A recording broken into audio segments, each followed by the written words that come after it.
Come away, servant. I am ready now. Approach, my spirit. Come. All hail, great master, grave man hail. I come to answer thy best pleasure. Be it to fly, to swim, to dive into the fire, to ride on the curled cloud, to thy strong bidding task, Ariel, and all her quality. Hast thou, spirit, performed to point the tempest that I bade thee? To every article. We boarded the king's airship. Now in the beak, now in the waist, the deck, in every cabin I flamed amazement. Sometimes we divide and burn in many places. On the topmast, the yards, and the bowsprit, with Sasia's flame distinctly, and meet and join. Jove's lightnings, the precursors. Oh, the dreadful thunderclaps, more momentary and sight outrunning were not. The fires and the cracks of sulphurous roarings, the most mighty Zeus seemed to besiege and make his bold clouds tremble.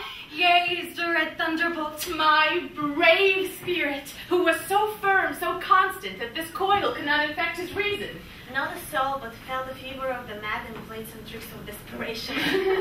All but pilots plunged in the misty air and quit the vessel. Then all afire with her, the king's son Ferdinand, with hair upstarting. Then like reeds, not hair, was the first man left, cried, hell is empty and all the devils are here. Why, that's my spirit, but was not this nigh? Close by, my master. But are they Sasia safe? Not a hair perished, on their sustaining garments not a blemish, but fresher than before. And, as thou badest me, in troops I have dispersed them about the isle. The king's son have I landed by himself, whom I left cooling with sighs in an odd angle of the isle, and sitting, his arms in the sad knot. Of the king's airship, the pilots say how thou hast disposed and all the rest of the fleet. Safely in the clouds is the king's airship, in the heavens where once thou fetched me up at midnight to fetch the dews from the still vexed Bermuths. There she's hid. The pilots all under hatches stowed, who, with the charm joined to their suffered labor, we have left asleep. Spirits, thy charge exactly as performed. But there's more work. What is the time of the day? Past the mid-season. At least 2 glasses. The time 'twixt 6, and now must by us both be spent most preciously. Is there more toil? Since thou dost give me pains, let me remember thee what thou hast promised, which has not yet performed me. How now? Moody? What is thou canst demand? Our liberty. Before the time be out, no more. I prithee, remember we have done thee worthy service, told thee no lies, made thee no mistaking, served without grudge or grumblings. Thou didst promise to bait us a full year. Dost thou forget from what a torment I did free thee? No, sir. Thou dost, and think it much to tread the stretch of the deep sky, to run upon the sharp winds of the north, to do me business in veins of the earth when it is baked in frost. I do not, sir. Thou liest, malignant thing. Hast thou forgot the foul witch Sycorax, who with age and envy was grown into a hoop? Hast thou forgot her? No, ma'am. Thou hast.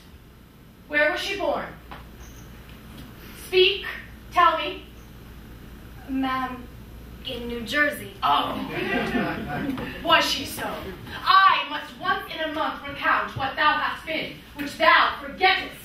This damned witch Sycorax, for mischiefs manifold and sorceries terrible to enter human hearing, from Jersey, thou know, was banished. For one thing she did, they would not take her life. Is not this so?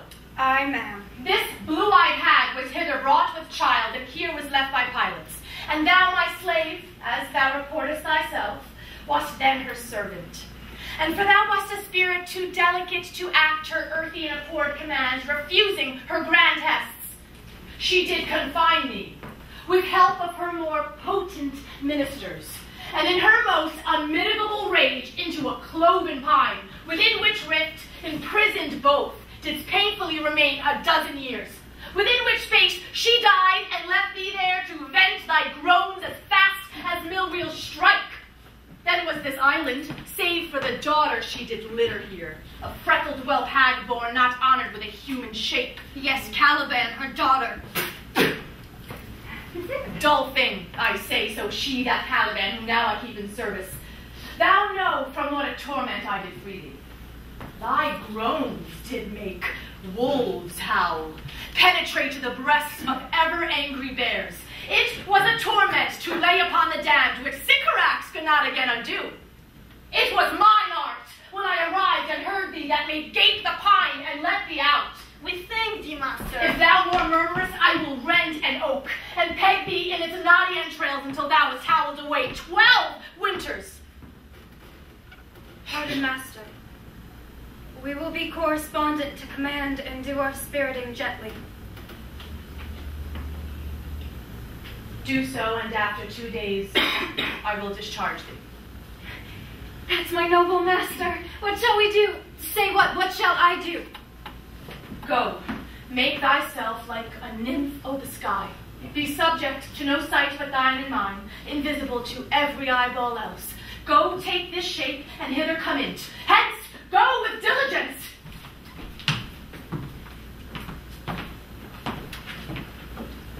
Awake, dear heart, awake. Thou hast slept well, awake.